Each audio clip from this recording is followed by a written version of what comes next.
पर्यटक एवं तीर्थ स्थलों के लिए लोकप्रिय बिहार प्रांत की पावन भूमि वैशाली नगर, जहां 2616 वर्ष पूर्व अवतरित हुए जैन धर्म के 24वें तीर्थंकर और वर्तमान शासन नायक भगवान महावीर स्वामी की जन्म स्थली के नाम से विश्व में सुशोभित है। इस तीर्थ पर अनेक प्राचीन जैन मंदिर स्थित है, जिस कारण ये तीर्थ संपूर्ण जैन समाज की आस्था का प्रमुख केंद्र माना जाता है। क्षेत्र पर यात्रियों के लिए भोजन एवं आवास की समुचित व्यवस्थाएं हैं। तीर्थ क्षेत्र के दर्शन कर अपने जीवन को सार्थक करें। बिहार के पटना से वैशाली की दूरी महज 70 किलोमीटर है, जहां बड़ी ही आसानी के साथ देश के कोने कोने से भक्त पहुंचकर प्रभु दर्शन का लाभ प्राप्त करते हैं। आप भी ऐसे अति प्राचीन तीर्थ का दर्शन वंदन कर स्वयं को धन्य करें।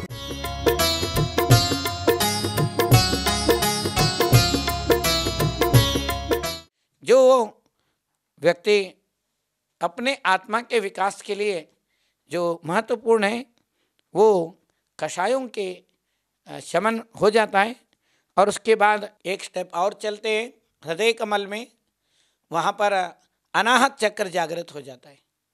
अनाहत उपाध्याय चक्र, अनाहत जो चक्र है उपाध्याय चक्र है और तप कल्याणक है। यहाँ भी तप कल्याणक है। तप कल्याणक 3 चक्रों में चलता है, मणिपुर साधु चक्र, अनाहत उपाध्याय चक्र, विशुद्धि आचार्य चक्र। इस प्रकार 3 परमेष्टियों का ध्यान यहाँ पर किया जाता है। और अनाहत चक्र में वायु तत्व का इसलिए वर्णन किया है, इस अनाहत योग विद्या का यंत्र है, उसी में ये वर्णन किया है। अनाहत योग विद्या जो है वो सांस लेने के बाद फेफड़े में जाता है, लंग्स में जाता है और हृदय में, हार्ट में, हृदय अर्थात हार्ट में वायु चलता है। हार्ट से खून लेकर के, ब्लड को लेकर के हर एक सेल्स में जाता है। ग्लूकोज और ऑक्सीजन लेकर के ये व्यान वायु संपूर्ण शरीर में जाता है। जो मस्तिष्क में पहुंच जाता है वायु, वो उदान वायु है। जब वो शुद्ध होता है, स्वच्छ निर्मल होता है, वो ध्यान करने का मन करता है और एकाग्रता की मन करता है और अच्छे भजन कीर्तन करने का मन करता है और धर्म ध्यान से अपने दिनचर्या को धर्म ध्यानमय बनाने का मन करता है। इस प्रकार जो अच्छे अच्छे विचार आते हैं, शुभ विचार आते हैं और उसके बाद एक स्टेप और जाते हैं तो वही विचार विशुद्ध हो जाते हैं। जब विशुद्धि आचार्य चक्र, ये जहाँ पर थायराइड ग्लैंड है, ये गले में थायराइड जहाँ पर होता है उसी के ठीक पीछे ये विशुद्धि आचार्य चक्र होता है। तो आचार्य चक्र में जो है ये मन में विशुद्धि आती है और कषाय और शांत हो जाते हैं। होते तो यहाँ पर भी संज्वलन कषाय मंद और मंदतर हो जाता है। और यहाँ से विशुद्धि चक्र से जब हमारे भाव ऊपर के ओर उठते हैं और वहाँ जा कर के आज्ञा चक्र है, जो माथे पे जहाँ पर तिलक लगाते हैं, ये बीचों बीच में, माथे के बीचों बीच में, ये अंदर 1.5 इंच जाने के बाद जहाँ पर पिट्यूटरी ग्लैंड है, पिट्यूटरी ग्लैंड जो है वो पीयूष ग्रंथि, जो इसके द्वारा ही सारे शरीर चलता है। और उसके बाद ये आज्ञा अरिहंत चक्र है, यहीं से सारे आज्ञा मिलती है। यहाँ सकल परमात्मा तत्व है की प्राप्ति होती है तत्वों में। इस प्रकार अब अंत में सहस्रार सिद्ध चक्र, सिद्ध चक्र के बारे में तो हमारे समाज में सभी को विदित है। सिद्ध चक्र की आराधना करते हैं। यह सहस्रार है, जो अंतिम दिन जो है अर्घ्य चढ़ाते हैं, 1008 अर्घ्य चढ़ाते हैं, 1027 जो भी चढ़ाते हैं। सहस्र का मतलब 1000 है, आर का मतलब पंखुड़ियाँ बनी हुई है मस्तिष्क के। इस प्रकार जो है ये ध्यान के ये सिद्धि होती है। निशामयात निशेष इमिंद्र जालोपमम जगत, जब ये आनंद आने लग जाता है, ये सारा विश्व एक इंद्रजाल या एक सर्कस के तरह या यूँ समझो जादू के तरह ये चलता है। और उस समय किसी भी प्रकार के बाहर के वस्तुओं में मन नहीं लगता है, केवल आनंद ही आनंद एक स्थिति रह जाती है। यही जो है आचार्य पूज्यपाद स्वामी अनुभूति के आनंद के स्थानों को ये इस तरीके से विवरण किया। कोई भी व्यक्ति इन सारे सातों चक्रों के ऊपर ध्यान कर सकते हैं, इन चक्रों को जागृत कर सकते हैं। श्रावक भी, साधु भी ध्यान के माध्यम से अपने आप को स्थिर कर सकते हैं। और स्थिरता का एक ही साधन है ध्यान। और ध्यान जो है धर्म ध्यान को ज़्यादा महत्व दिया है। और उसके बाद धर्म ध्यान के बाद व्यक्ति शुक्ल ध्यान की ओर ले जाता है। यही एक महत्वपूर्ण ये विषय है। मंगलम भगवान वीरो मंगलम गौतमो गणे मंगलम कुंद कुंदाद्यो जैन धर्मोस्तु मंगलम जीव धर्मोस्तु मंगलम। महानुभाव, आचार्य पूज्यपाद स्वामी द्वारा विरचित ये 3 प्रकार के ग्रंथ हैं। उसमें सबसे पहले मन शुद्धि के लिए इष्टोपदेश, समाधि तंत्र या समाधि तंत्र और इष्टोपदेश, ये 2 ग्रंथों का वर्णन किया है। आचार्य पूज्यपाद स्वामी ने मन शुद्धि के लिए ये दोनों ग्रंथ बताए। वचन शुद्धि के लिए जैनेन्द्र व्याकरण और काय शुद्धि के लिए आयुर्वेद ग्रंथ की रचना की है। ऐसे पूज्यपाद स्वामी बहुत सुंदर बातों की ये चर्चा कर रहे हैं। बड़े आध्यात्मिक की बातें हैं जो मन को पवित्र करे, मन की चंचलता को शांत करे और उसका सारा जितने भी विवेचन है, उसका जो भी ज्ञान है कि इन श्लोकों के माध्यम से बहुत सुंदर तरीके से यहाँ पर विश्लेषण कर रहे हैं। और आचार्य पूज्यपाद स्वामी बहुत ही दिग्गज विद्वान रहे हैं। हर विषय में उन्होंने कुछ न कुछ लिखा है। पूज्यपाद स्वामी के जो तत्वार्थ सूत्र के ऊपर जो वृत्ति लिखी है, वो जो वृत्ति है सर्वार्थ सिद्धि। सर्वार्थ सिद्धि का वर्णन बहुत सुंदर तरीके से उसमें धवला के 6-7 सूत्र जोड़े तो सारा धवला का निचोड़ है सर्वार्थ सिद्धि में। महानुभाव, इसमें जो योगी निर्जरा करता है उस निर्जरा को प्राप्त करते हैं। जैसे हम आप लोग अपने मोबाइल में या उसमें देखते हैं कि लोग उसको सिलेक्ट करके डिलीट कर देते हैं। 2 ऑप्शन होते हैं, सिलेक्ट करते हैं पहले और उसके बाद डिलीट कर देते हैं। सिलेक्ट करना और डिलीट करना 2 ऑप्शन जो बताया, यही आचार्य यहाँ बता रहे हैं कि जो उल्टे विचार आए उनको सिलेक्ट करना संवर और उसको मन से हटा देना निर्जरा। संवर और निर्जरा के बारे में बता रहे हैं। संवर का मतलब उसको सिलेक्ट कर लेते हैं, निर्जरा का मतलब उसको भूल जाते हैं। कई वस्तुएं जो हैं, कई विचार जो हैं, सारे जिंदगी भर इतने विचार करते हैं, उनमें से कुछ विचार ही याद रहते हैं, बाकी सब भूल जाते हैं। बुढ़ापे में तो अभी क्या हुआ यही याद नहीं रहता है।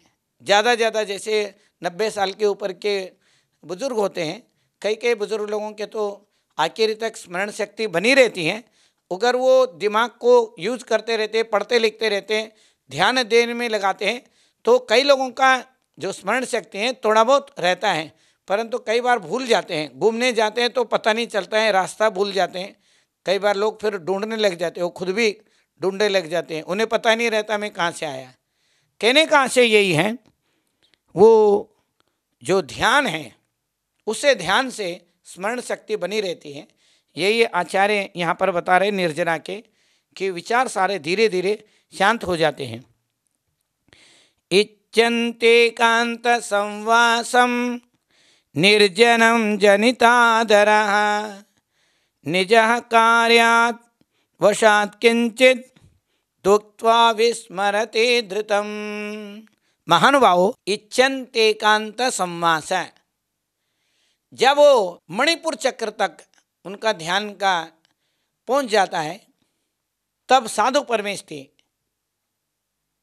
इच्छन्त एकांत संवास है।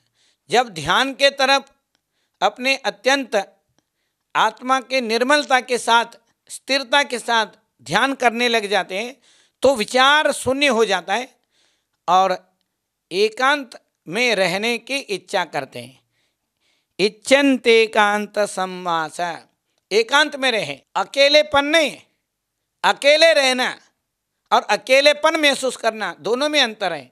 लोनलीनेस, अकेलेपन महसूस करना और परेशान होना, वो तो आर्त रौद्र ध्यान में आता है, आर्त ध्यान में आता है।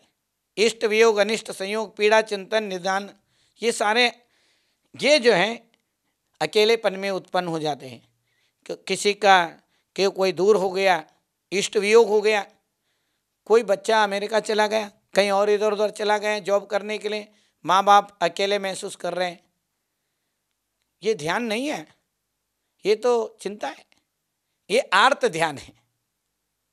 आर्त भाव उत्पन्न हो जाते हैं, मन में टेंशन हो जाती है, पता नहीं बच्चा कब आएगा, कितनी देर होगा, कोई दिक्कत तो नहीं हो गई, ये मानसिक बीमारी हो जाती है। इसी को आर्त ध्यान बोलते हैं। जितने भी मानसिक बीमारियां हैं, आर्त ध्यान, रौद्र ध्यान है।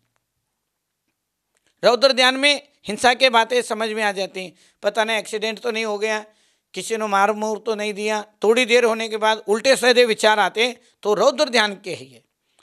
कई लोगों को उल्टे विचार आने लग जाते हैं, जो उल्टे विचार हैं वो आर्त ध्यान के और रौद्र ध्यान के। हिंसा के विचार आ गए तो रौद्र ध्यान है। हिंसानंदी, मृषानंदी, चौर्यानंदी, परिगिरानंदी, ये सारे इन चीज़ों में आनंद आने लग जाए तो ये रौद्र ध्यान है। और कोई बच्चा चला गया, इष्ट वियोग, जिसको हम बहुत चाहते थे वो दूर हो गया, वो वस्तु दूर हो गया, तो उसमें जो ध्यान होता है वो आर्त ध्यान है। इष्ट वियोग आर्त ध्यान। अनिष्ट संयोग, कोई ऐसे पार्टनर आ गया या ऐसे बहू आ गए और उनसे बचना चाह रहे हैं सारे, तो वो भी आर्त ध्यान है, वो अनिष्ट संयोग आर्त ध्यान है। कोई ऐसे व्यक्ति है, ऐसे वस्तु के संयोग हो गए हैं, जब तक वो नहीं अलग हो जाता है तब तक मन से वो विचार नहीं जाते हैं, वो जो विचार जो है आते रहते हैं। तो कहने का मतलब ये है कि मनुष्य के जो विचार हैं वो सारे विचार कल्पनाओं से, वस्तुओं के शब्द से, उसके अर्थ से और उसके भाव से उत्पन्न हो जाते हैं। शब्द, अर्थ, भाव शांत हो जाते हैं। उन शांत होने के साथ ही विचार शून्य, निर्विचार अवस्था को प्राप्त करने लग जाता है। ये आचार्य कह रहे हैं। तब जब उनका नाभि में, नाभि के पीछे जो रीढ़ की हड्डी है वहाँ पर मणिपुर, मणि का मतलब रत्नत्रय, 3 रत्न बताए, सम्यक दर्शन, सम्यक ज्ञान, सम्यक चारित्र। ऐसे 3 मणि जैसे ये रीढ़ की हड्डी पे वो मणि के आकार के बने हुए हैं। वो 3 मणि के आकार के जो स्थान बने हैं उसी का, उसका समूह जो है उसको मणिपुर साधु चक्र बोलते हैं। वो तप कल्याण का केंद्र है और उसके ध्यान में अग्नि तत्व का केंद्र बताया है। और वही अग्नि तत्व जो है उधर के जठराग्नि भी उसको प्रभावित होता है ध्यान करने से। और वो साधु को ज़्यादा भोजन की इच्छा नहीं होती है और वो बिल्कुल शरीर को कृष्ण बना के रखते हैं ताकि उठने बैठने, ध्यान करने, स्वाध्याय करने, तप करने में आनंद आ जाए और ज्ञान की आराधना में सबसे ज़्यादा आनंद आ जाए। जितना शरीर बढ़ता जाता है उतना तप करने में उनको दिक्कत आती है, ध्यान करने में दिक्कत आती है। मन की चंचलता शरीर की स्थूलता के कारण ज़्यादा बढ़ जाती है। और आचार्य कह रहे हैं इच्छन्त एकांत संवास, एकांत में संवास करना ज़्यादा बढ़िया लगता है। निर्जनम जनिता आदरा है, मन में जब लोग नहीं होते हैं उसका मन में बड़ा आदर भाव उत्पन्न होता है कि लोग आने के बाद वो चंचलता बढ़ जाती है और वो साधक साधक जो है केवल उतनी देर के लिए मिलते हैं, जितने देर के लिए मिलना है उतनी देर के लिए मिलते हैं। और उस समय जो है निज कार्यवसात किंचित, अपने कोई कार्य के लिए थोड़ा सा उक्त्वा विस्मरति द्रुतम, बोल देते हैं कि भी ये काम करना है, बोल के फिर उसको भूल भी जाते हैं क्या बोले थे। तो ऐसे सूक्ष्म दशा को प्राप्त करते हैं। ये अभ्यास से ही होता है। और अभ्यासाद अभियोगेन योगी तत्वम निजात्मना, योगी जो है अपने निज आत्मा के तत्व का अभ्यास में लीन हो जाता है। ऐसे निर्जन स्थान पे रहना, उठना बैठना करता है, जैसे विविक्त शय्यासन तप है। प्रायश्चित, विनय, व्यावृत, स्वाध्याय और विसर्ग ध्यान, ये जो है अंतरंग तप में आते हैं। और वो अनशन, अवमोदन, रस परित्याग, विविक्त शय्यासन, कायक्लेश, ये सारे बहिरंग तप हैं। तो विविक्त शय्यासन भी एक तप है जो मणिपुर चक्र और अनाहत चक्र और विशुद्धि चक्र के जागृत होने पर आज के साधु संतों को मणिपुर चक्र, मणिपुर साधु चक्र, अनाहत उपाध्याय चक्र, विशुद्धि आचार्य चक्र, ये 3 चक्र जो है जागृत हो जाते हैं। तो साधु अत्यंत निर्मल भाव के साथ ध्यान कर सकते हैं, ध्यान के योग्य हो जाते हैं। और जैसे जैसे वो जागृत हो जाते हैं, उनके मन ये पैसा, रुपया, वित्त राग से दूर हो जाता है। वित्त का मतलब पैसा, वित्त राग, पैसा का राग, मकान, दुकान, संपत्ति, ये वो, इनसे दूर होने लग जाता है। और जैसे जैसे और ज़्यादा गहराई ध्यान के बढ़ जाती है, जिस समय ध्यान करते हैं उस समय शरीर मात्र परिग्रह वाला बन जाता है वो संत साधक। और उनको उसी चीज़ का आनंद आता है, जहाँ भी रहते हैं वहीं वो अपने शरीर के अलावा कोई भी परिग्रह वो महसूस अनुभव नहीं करते हैं, एकांत का अनुभव करते हैं। और निर्जन स्थान को और वहाँ प्राप्त करके निर्जनता को, जहाँ पर कोई भी नहीं है, ऐसे स्थान में विराजमान होकर के वो उनको आदर भाव लगता है, उस स्थान का अच्छा लगता है। निर्जनम जनितादरा है, निर्जन अवस्था को जहाँ पर कोई भी नहीं है, अकेले हैं, अकेलेपन नहीं है।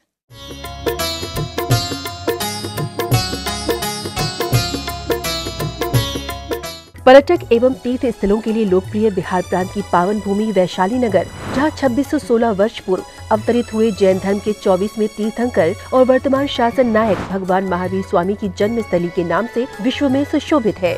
इस तीर्थ पर अनेक प्राचीन जैन मंदिर स्थित है, जिस कारण ये तीर्थ संपूर्ण जैन समाज की आस्था का प्रमुख केंद्र माना जाता है। क्षेत्र पर यात्रियों के लिए भोजन एवं आवास की समुचित व्यवस्थाएं हैं। तीर्थ क्षेत्र के दर्शन कर अपने जीवन को सार्थक करें। बिहार के पटना से वैशाली की दूरी महज 70 किलोमीटर है, जहां बड़ी ही आसानी के साथ देश के कोने कोने से भक्त पहुंचकर प्रभु दर्शन का लाभ प्राप्त करते हैं। आप भी ऐसे अति प्राचीन तीर्थ का दर्शन वंदन कर स्वयं को धन्य करें।